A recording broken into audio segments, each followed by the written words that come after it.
Os diabéticos estão entre as pessoas que têm o maior risco de desenvolver complicações se contraírem a doença do coronavírus. Nós vamos conversar agora com Denise Duarte Iese, clínica geral e endocrinologista, sobre a importância da vacinação contra a gripe para os diabéticos. Olá, Denise, seja bem-vinda. Muito obrigada por participar do Cidadania. Olá. Por que é tão importante, nesse momento, ainda mais importante, que os diabéticos tomem a vacina contra a gripe? Porque no momento da pandemia do Covid, é muito importante que não se sobreponham os sintomas de gripe que são iguais, absolutamente, são diferenciais, são parecidos com os sintomas do Covid nesses pacientes. Uma vez que os diabéticos são os maiores grupos de risco entre as doenças isoladas, depois das doenças cardiovasculares, é muito importante, então, que a gente tente separar os pacientes que estão apenas com H1N1 ou estão gripados, daqueles pacientes que estão com Covid. Então, como o diabetes é um grande fator de risco para H1N1, 2N3, enfim, todos os diferentes tipos de influenza, eles devem vacinar para que não peguem sintomas e sinais sobreponíveis aos do Covid. E também para que não fiquem doentes com doenças respiratórias muito parecidas com o Covid. Então, essa é a importância da vacinação, porque num momento de epidemia, eles podem potencialmente ocupar leitos de UTI que serão necessários para o Covid e que serão necessários eventualmente para esses pacientes. Então, é muito importante, seria uma recomendação que esses pacientes vacinem para gripe sazonal, tetravalente, que inclui todos os subtipos de influenza A, influenza B, parainfluenza. Que os diabéticos, normalmente, eles já têm uma maior predisposição a desenvolver pneumonia, uma vez que eles contraem essas doenças respiratórias, né, virais. Mas essas outras, elas podem ser prevenidas, né? Essa que é a grande diferença. Por enquanto, para o Covid, não existe vacina. Então, pelo menos que é importante que se vacine. É prevenível, né? Então, se a gente consegue prevenir, se a gente consegue prevenir as complicações da influenza do H1N1 e suas variações, né, as suas mutações, a gente vai ter menos diabético complicado com pneumonia, já que o Covid em diabético pode complicar, né? Então, é muito importante que os diabéticos vacinem para não complicar com pneumonia no H1N1 ou na influenza, tá? Já que a gente sabe que eles podem complicar no Covid. E com isso, a gente tem uma doença que pode ser prevenida com vacina, né? E que ainda pode ocorrer na sua mutação. Quer dizer, o paciente pode pegar, às vezes,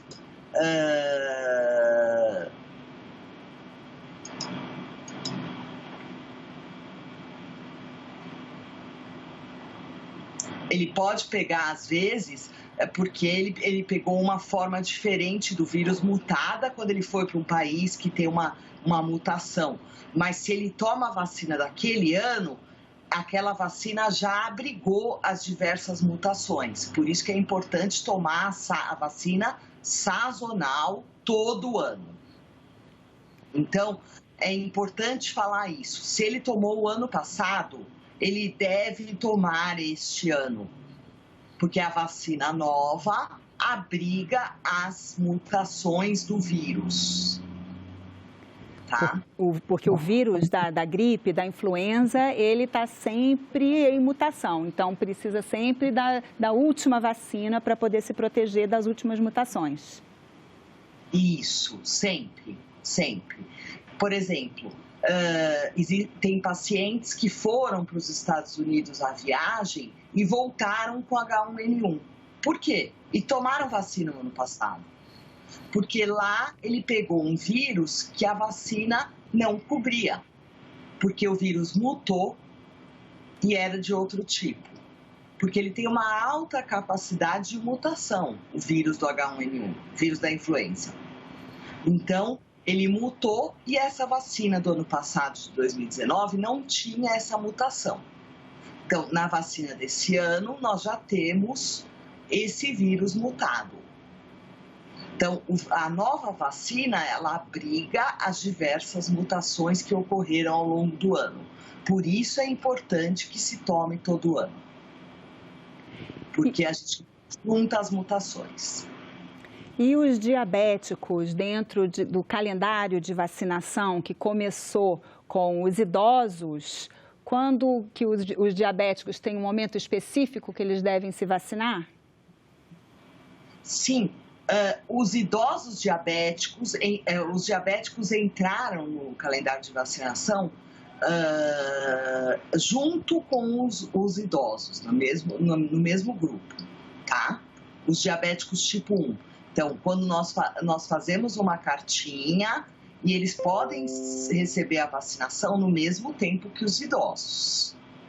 Então, os diabéticos que não são idosos,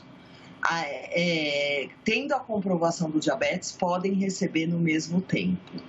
Aqueles que não, por causa do período de quarentena, não receberam a carta do médico ou não fazem acompanhamento no posto de saúde ou no SUS, eles recebem a seguir. Então, essa é a recomendação. Então, é a próxima campanha. E os diabéticos tipo 2, que são aqueles geralmente que desenvolvem a doença, né, a diabetes ao longo da vida, não nasceram já diabéticos, esses estão em outro momento que eles devem ser vacinados?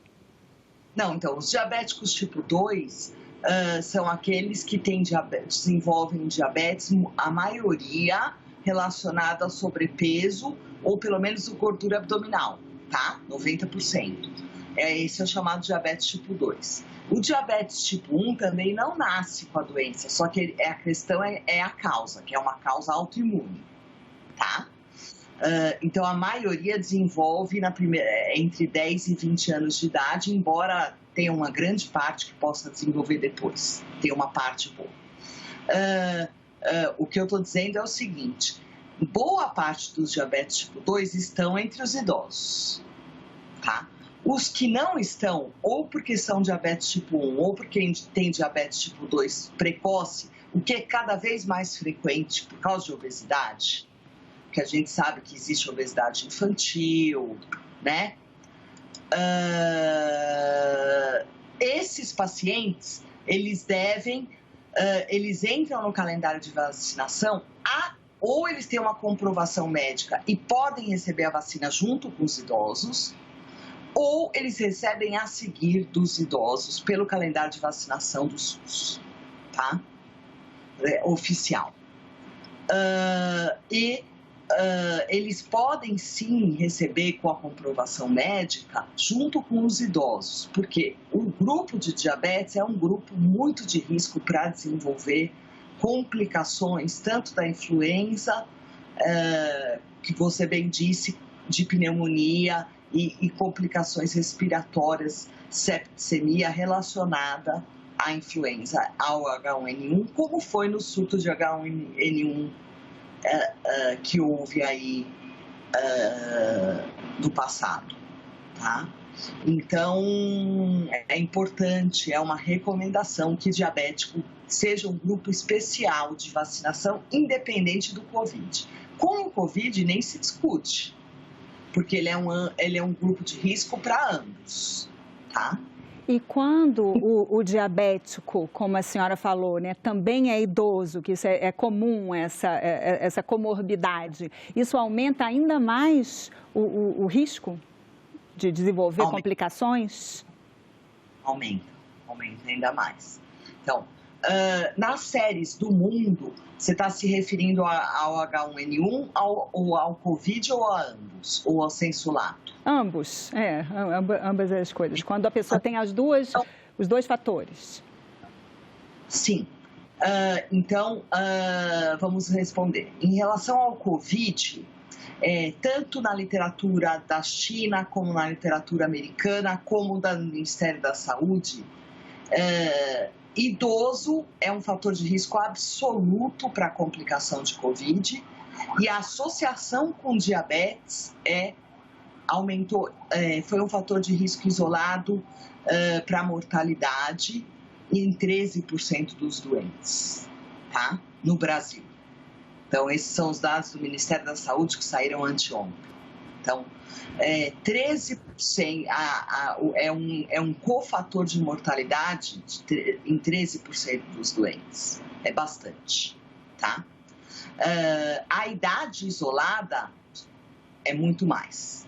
Então, idade é preponderante, mais que 60 e mais que 80. Nem disparado. Depois disso, vem doença cardiovascular e diabetes, nesta ordem, no Brasil e no mundo. Para H1N1, disparado não é idade, é diabetes, tá? Então, H1N1 também complica em criança. Então, a questão idade não existe tanto para H1N1, existe idade extrema, tanto criança como adulto. Então, é um pouco diferente H1N1 de Covid. A H1N1 complica tanto em criança pequena como em idoso. E em diabético, sendo que em diabético complica mais do que em idoso isoladamente. Então, são doenças diferentes. Covid, idade é mais importante, idade extrema. E diabetes junto sobrepõe e é pior ainda, tá? H1N1, idades extremas, ambas, tanto criança quanto velho. Porém, diabetes é pior, tá?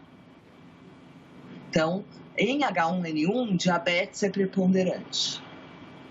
E quais são os cuidados que os diabéticos que precisam ir se vacinar devem tomar nesse momento de orientação, que é orientado o isolamento para conter a proliferação do coronavírus? Quais são os cuidados especiais que os diabéticos precisam tomar para se vacinar?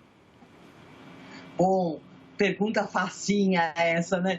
Bom, primeiro aspecto que eu oriento para todos os pacientes, evitar fila.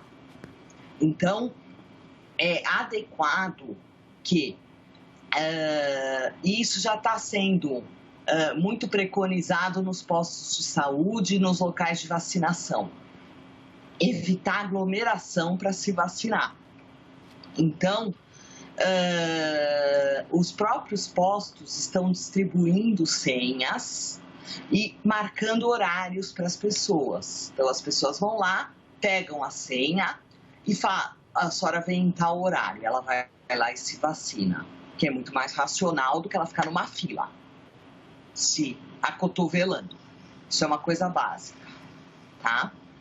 A segunda coisa importante, fundamental, Tatiana, que tem se discutido muito na literatura e é bastante controverso, é o uso de máscara, tá? Então, eu acho que o básico é evitar fila e acotovelamento. Eu tô rindo aqui porque nós estamos discutindo isolamento vertical ou horizontal e os supermercados estão muito ruins de delivery, né? Existe a questão de Rappi, não sei o quê, mas nós estamos falando de um país pobre, né? Ninguém tem dinheiro para fazer delivery. Quem tem, não tem entrega, né? A entrega é para daqui 20 dias, enfim. E quem não tem, não tem. Então, as pessoas têm que ir comprar as coisas básicas, certo? Só que os supermercados estão super cheios, então tem fila para pagar, né? Principalmente os supermercados mais baratos. Então, tem sido um problema a questão dos suprimentos, porque os supermercados mais em conta têm fila. Então, isso tem sido uma coisa muito geral. Então, a discussão é como evitar aglomeração para coisas básicas, farmácia, supermercado e vacinação, coisa em massa. Então, a grande discussão é o uso de máscara, né? O Japão é um país capitalista, com uma grande quantidade de pessoas, mas com um índice de pobreza muito inferior ao nosso, uma população muito mais homogênea que a nossa, né?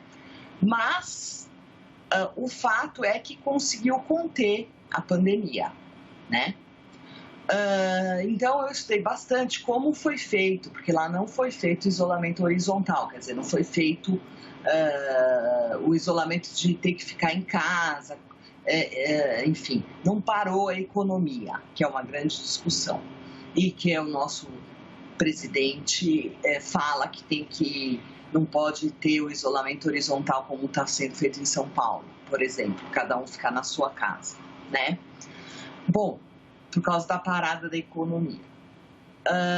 Lá funcionou o isolamento vertical. Eu fui estudar o que foi feito lá. Lá o governo investiu 3,5 bi com a população de cara, né? Como? Dando subsídio de máscaras para todo mundo,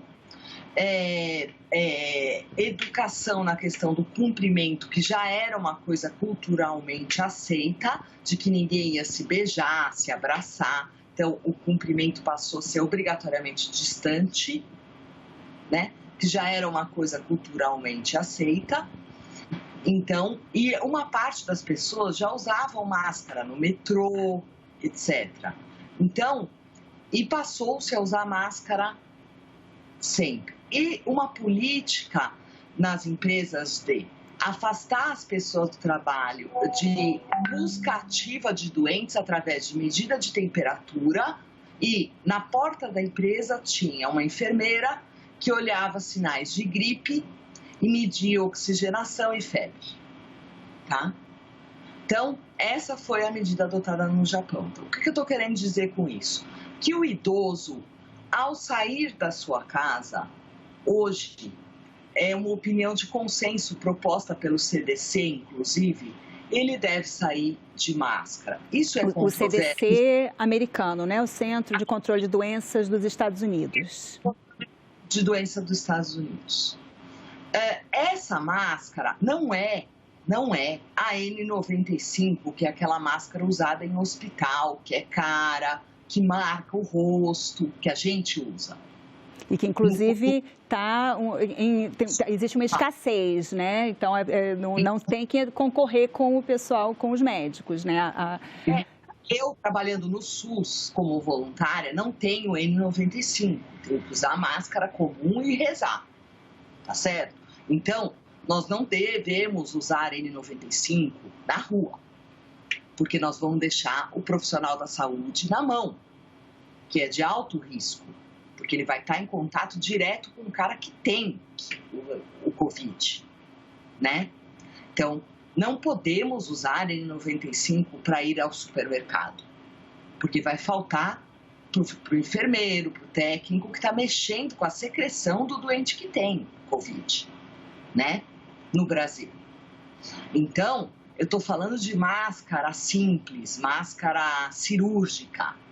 Essa máscara tem 1000 problemas, na verdade, é muito controverso o uso dela, porque rapidamente ela é contaminada se você puser a mão nela e tiver o vírus, né? E ela pode até ser uma fonte de contaminação, porque ela mantém o vírus ali. Porém, é sabido que ela detém, se você estiver contaminado, o contágio dos outros, através de gotículas. Porque se você espirrar, se você tossir, aquilo é detido pela máscara, né? E a gente tem que fazer campanha, que é o que eu estou falando aqui, para que você, depois que você coloque a máscara, não coloque a mão na máscara.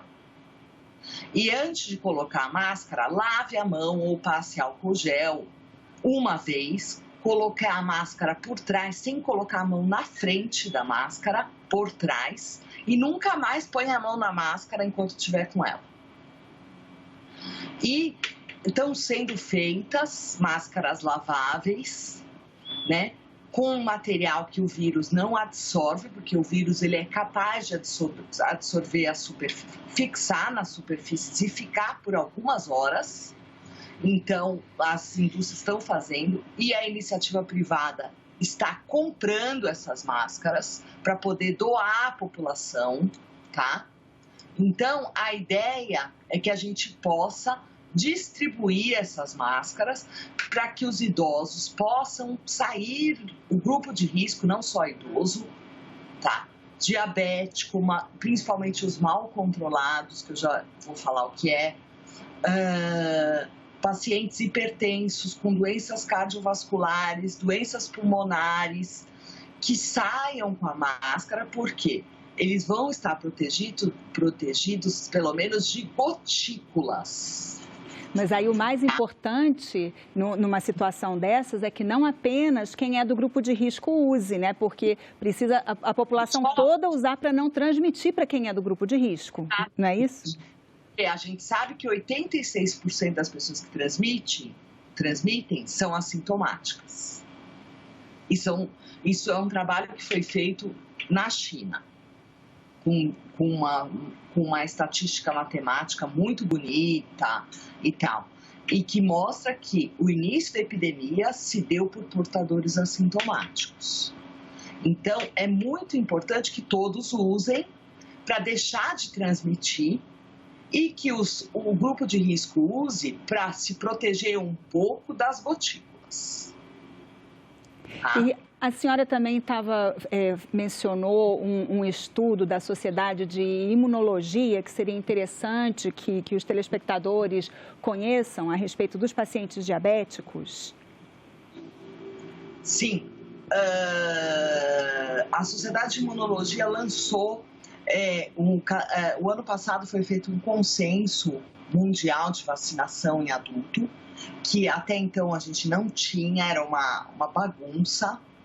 A gente não orientava nada, tá? E baseado nesses estudos que mostram uma maior predisposição do diabético em complicar com essas infecções virais, tá? Tanto H1N1 quanto Covid agora, foi feito um consenso de vacinação em situações especiais. E esse consenso, você vai postar o site que eu te mandei, que vocês podem consultar pela internet, tá? E tá lá explicando o porquê que tem uma maior predisposição, talvez, a gente não tem certeza do porquê, existem várias explicações, possibilidades, mas o fato é que existe a predisposição, e o porquê que tem que vacinar todo ano, e o calendário das vacinações que vocês têm que tomar, tá? E tá lá bonitinho, coloridinho, qual vacina tem que tomar em que fase, que época do ano. Então, gripe tem que tomar março, final de março. Na verdade, a gente dava em abril, a gente antecipou o calendário por causa do Covid, né? Herpes zoster, todas as vacinas que tem que tomar, tem um calendário bonitinho lá. Eu passei para Tatiana isso, o site, tá? E tem lá, no site tem situações especiais, tem lá diabetes, oncologia, quem tirou o baço, todas as situações especiais, e vocês podem consultar lá, tá? É bem interessante. E isso era uma coisa que a gente esquecia na consulta do clínico. Ninguém nunca deu muita importância para orientar o paciente quando ele tinha que vacinar. Então, nunca a gente orientou isso. Faz um ano que eu oriento, olha, você tem que tomar tal vacina. Cadê teu calendário? Ninguém tinha cadernetinha, né? Hoje as pessoas estão pegando a cadernetinha de vacinação. Então é muito importante a gente ter isso atualizado, ver as vacinas. Existem vacinas que não existiam, passaram a existir, tá? Então, ter a cadernetinha que nem o filho tem, que nós não temos. Os velhos não têm cadernetinha de vacinação, não acham, tá? Então, isso mudou. Então, a Tatiana vai postar o site aí pra gente e é importante vocês consultarem e entenderem, tá? E eu tô aqui para esclarecer as perguntas que a Tatiana vai me fazer. E nesse momento de pandemia, é bom evitar o que for possível evitar pelas vacinas, porque quem vai para o hospital tem mais risco de contrair também, além de uma doença anterior, pode contrair juntamente também o Covid. Perfeito, Tatiana, perfeito. Agora, a gente não tem que evitar lendas e mitos, certo? Nós temos que lidar com a realidade. Nós estamos num momento em que lendas e mitos atrapalham ou ajudam, né? Então, vamos tentar ajudar. A gente vive num país que a gente estava num surto de sarampo, né? E devemos estar ainda, porque sarampo é uma doença altamente transmissível, né? Existe um dado de realidade que é assim, o COVID, na forma natural, quer dizer, no R0, quando você lança a doença na população, o COVID ele tinha um índice de transmissão, quer dizer, quando uma pessoa passa para as outras, de 1,5 a 2, quer dizer, uma pessoa passava para 1,5 a 2 pessoas. O sarampo tinha um índice de transmissão de 10 a 15. Quer dizer, uma pessoa passava para 10 a 15 pessoas, em média 12. Então, veja a transmissibilidade do sarampo, né? Só que você vai me perguntar, como pode uma coisa dessa? Porque Covid parece que passa muito mais, tanto é que deu epidemia, né? A questão o que é a questão matemática de epidemia, tá? É bem mais complicado do que isso, não dá para eu explicar assim rapidamente. A questão é como existe uma equação matemática para a epidemia. Então, a epidemia tem uma outra dinâmica. Quando muitos indivíduos pegam, a transmissibilidade aumenta muito. Isso eu estou te falando do R0, né?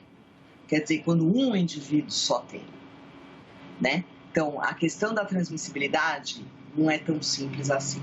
Mas, de qualquer forma, é óbvio que as pessoas estão tendo sarampo. Porque a gente tinha uma epidemia de sarampo em alguns estados do Brasil antes do Covid se instalar. Então, deve estar havendo casos de sarampo ainda. Então, pelo amor de Deus, as pessoas precisam vacinar de sarampo, né? Sarampo, a vacina de sarampo, ela não é 100% eficaz. Existe um índice de eficácia alto, mas não é 100%.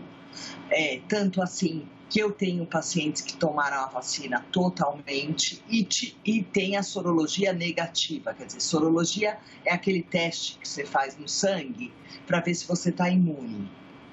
E elas ficaram grávidas e foram fazer a sorologia negativa, tá?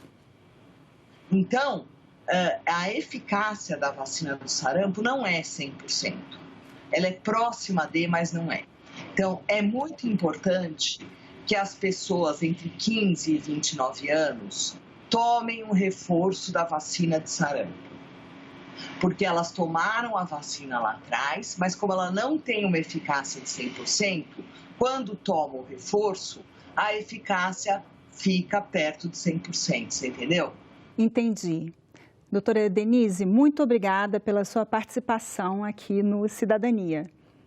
E eu agradeço também a você que nos assiste. Se você quiser baixar ou compartilhar, essa entrevista já está disponível no nosso site www.senado.leg.br/TV e também no YouTube da TV Senado.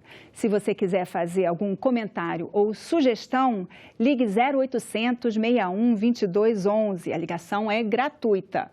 Mais uma vez, obrigada pela atenção e até o próximo Cidadania!